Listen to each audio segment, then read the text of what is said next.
صبح روز 30 سال روان ملاقات سروزیر جمهوری تاجیکستان قاهر رسولزاده با سروزیر جمهوری ازبکستان عبدالله آریپوف برگزار گردید. در ملاقات وضع و دورنمای همکاری بین حکومتی تاجیکستان و ازبکستان در ساحه‌های مورد توجه طرف‌ها و مسائل روزنامه جلسه نوبتی کمیسیای بین حکومتی جمهوری تاجیکستان و جمهوری ازبکستان عاید به همکاری تجارتی و اقتصادی بررسی شد. سپس تحت ریاست سروزیر جمهوری تاجیکستان قاهر رسولزاده و سروزیر جمهوری ازبکستان عبدالله آریپوف با اشتراک هیئت‌های دو جانب جلسه نهم کمیسیای بین حکومتی جمهوری تاجیکستان و جمهوری ازبکستان عاید به همکاری تجارتی و اقتصادی برگزار گردید. بعد از بررسی مسئله رفت اجرای قرارهای جلسه هشتم کمیسیای بین حکومتی در ادامه جلسه نهم کمیسیای بین حکومتی جمهوری تاجیکستان و جمهوری ازبکستان عاید به همکاری تجارتی و اقتصادی،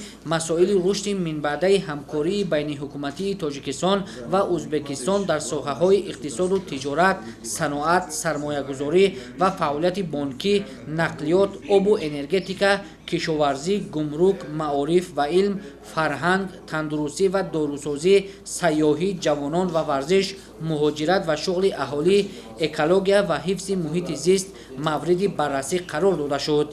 هیئت کمیسیای بین حکومتی همچنین دایر به مهمترین مسائل همکاری‌های منطقوی تبادل افکار نمودند. طور تاکید گردید در زمینه توجه و دستگیری‌های پیوسته سران دولت‌ها محترم امامعلی رحمان و محترم شفقت میرزیویف، مناسبت‌های بین دولتی تاجیکستان و ازبکستان در تمام ساحه‌ها رشد به میلان پیدا نموده، نتیجه‌ها در تمام سمت‌های همکاری نظررس می‌باشند. در سال 2021 گردش مال و محصولات بین تاجیکستان و ازبکستان 447.8 میلیون را تشکیل داد که نسبت به سال 2020 34.2% زیاد می باشد. این نشان دهنده در سالهای آخر بلندترین ارزیابی گردیده نسبت به سال 2015 37 مرتبه زیاد می باشد. در جلسه جانب‌ها برای باز هم بلند برداشتن نشان دهنده های گردش مال و محصولات بین دو دولت و رشد مناسبت‌ها در همه ساحه‌های مورد توجه هوسمندی ظاهر نمودند. در آخر کار جلسه سند نهایی جلسه نهم کمیسیای بین حکومتی جمهوری تاجیکستان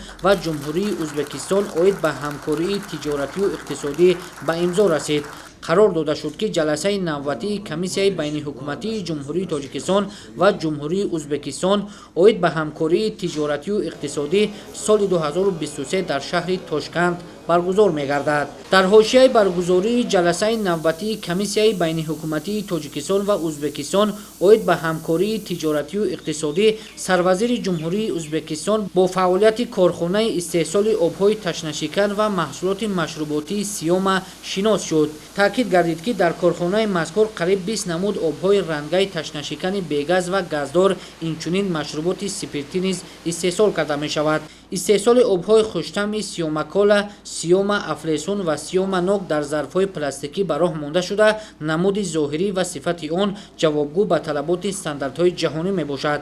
هیئت مهمانان با شرایط کاری، خطهای نو استحصالات و بند و بست آب‌های تشنه‌شکن شناس شده، جهتی در آینده به راه ماندن همکاری‌های تجارتی اظهار هوسمندی نمودند. همزمان هیئت جمهوری ازبکستان از قصر تنیس و مجمع ورزشی آبی شهر دوشنبه بازدید به عمل آوردند. مورد ذکر است که قصر تنیس و مجمع ورزشی آبی کلانترین انشاءات ورزشی در جمهوری تاجیکستان به شمار رفته، آن با طرح معاصر بنیاد گردیده است. انشاءات ورزشی با دستگیری به واسطه پیشوای ملت پرزیدنت جمهوری تاجیکستان محترم امامعلی رحمان ساخته شده، دارای دو حوض شناوری که یک تای آن نیم پوشیده و بالا پوشیده می باشند. همزمان از یک تالار تنیس یونیورسالی عبارت می باشد که آن برای برگزار نمودن مسابقه های جمهوریوی، منطقوی و بین المللی پیش بینی شده است. جانب‌ها ضمن شناسایی از قصر تنیس و مجمع ورزشی آبی به مرحله نو رشد رساندن همکاری‌ها در ساحه ورزش را افضلیت‌ناک و منفعت آور ارزیابی نمودند.